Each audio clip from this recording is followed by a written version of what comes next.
guys. So, natapos ko na yung kanilang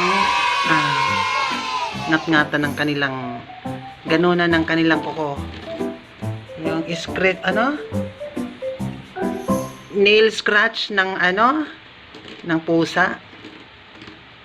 Ayan, so natapos ko na siya. Nahirapan ako, napagod ako. Grabe.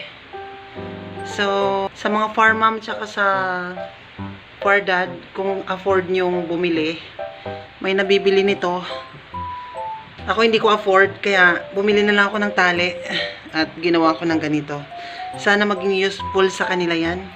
Kasi, ayan o, nakalmot ako. So, yung nakakalmot sa akin, hindi naman sila.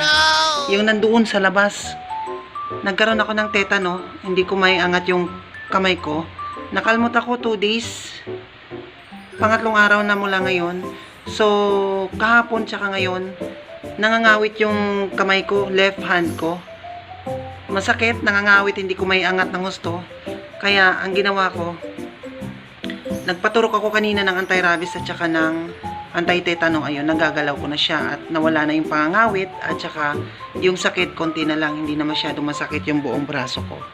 So, ayan, anti-tetano at saka anti-rabies. So, wala siyang rabies. I'm sure tetano yung nangyari sa akin kasi yung pupuan nila doon, sama-sama sa wiwian, basa, kusot ang gamit nila, hindi kagaya noong cat sand na malinis talaga. So, ito, kahit na makalmot ako ng mga to, wala silang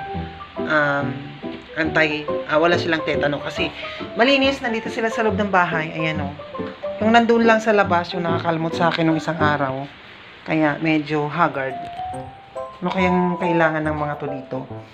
Ano kayang ginagawa namin ito? Ade, dinisin natin. Ne!